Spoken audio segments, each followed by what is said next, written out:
let's learn about decision making under uncertainty. All problems have three common elements. First, the set of decision or strategies available to the decision maker. Second, the set of possible outcomes and the probabilities of these outcomes. And a value model that prescribes monetary values for the various decision outcome combinations. Simple decision problem.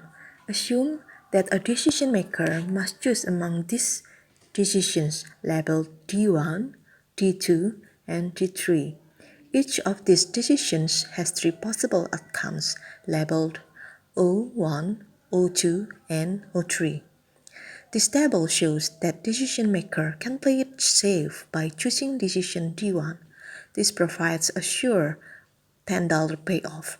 With decision D2, rewards of $20 or $30 are possible, but a loss of $10 is also possible. Decision D3 is even riskier. The possible loss is greater, and the maximum gain is also greater. Which decision would you choose? Would your choice change if the values in the payoff table were measured in thousands of dollars? The answers to these questions are what this topic all about. There must be a criterion for making choices, and this criterion must be evaluated so the best decision can be identified. As you will see, it is customary to use one particular criterion for decisions involving moderate amounts of money. Before proceeding, there is one very important point we need to emphasize: the distinction between good decision and good outcomes.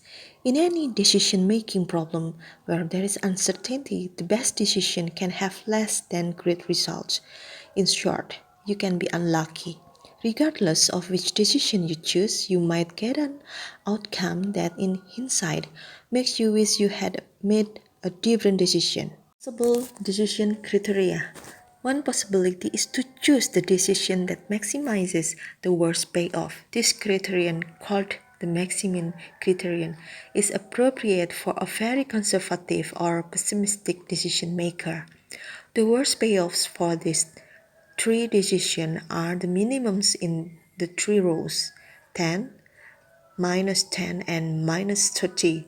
The maximum decision maker chooses the decision corresponding to the best of this decision D1 with payoff 10. The maximum criterion finds the worst payoff in each row of the payoff table and chooses the decision corresponding to the best of this. The decision maker might choose the decision that maximizes the best payoff. This criterion, called the Maximax criterion, is appropriate for a risk taker or optimist. The best payoffs for the three decisions are the maximums in the three rows: 10, 30, and 80. The Maximax decision maker chooses the decision corresponding to the best of this decision G3 with payoff 80.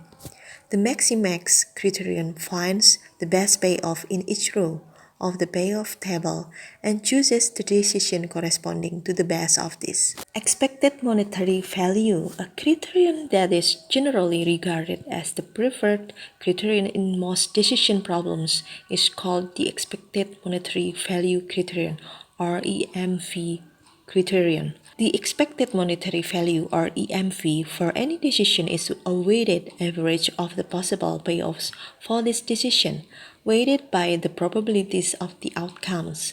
Using the EMV criterion, you choose the decision with the largest EMV. This is sometimes called paying the averages. Assume that a decision maker assesses the probabilities of the three outcomes in table 6.1 as 0.3, 0.5, and 0.2 if decision D2 is made, and as 0.5, 0.2, 0.3 is decision D3 is made.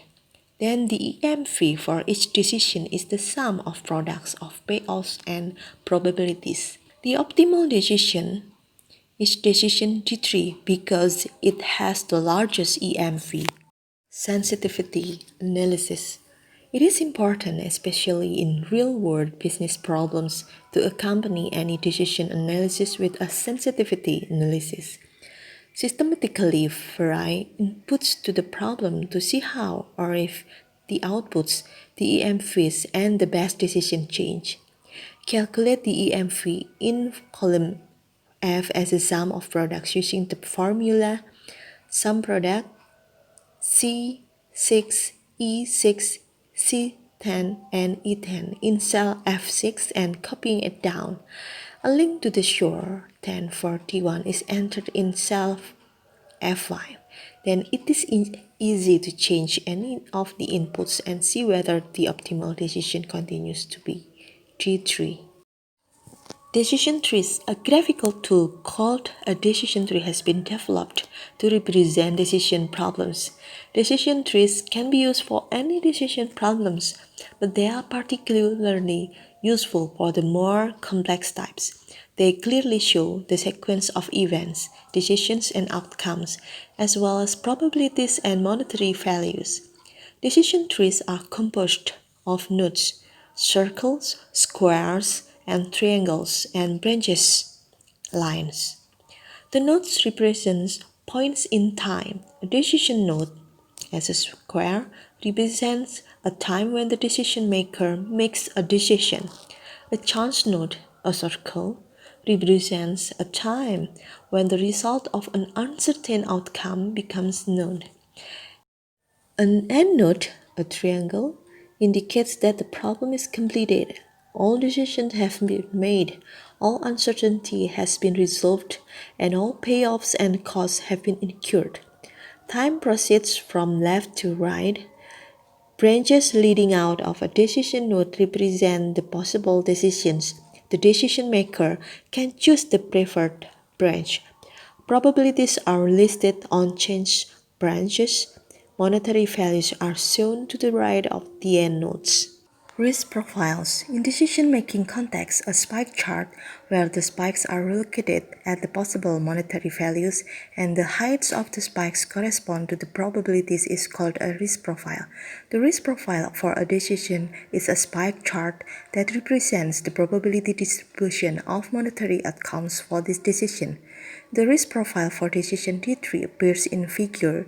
It shows that a loss of $30 have probability of 0.5, a gain of $30 has probability 0.2, and a gain of $80 has probability 0.3. The risk profile for decision D2 is similar, except that its spikes are above the values minus 10, 20, and 30, and the risk profile for decision D1 is a single spike of hit 1 over the value 10.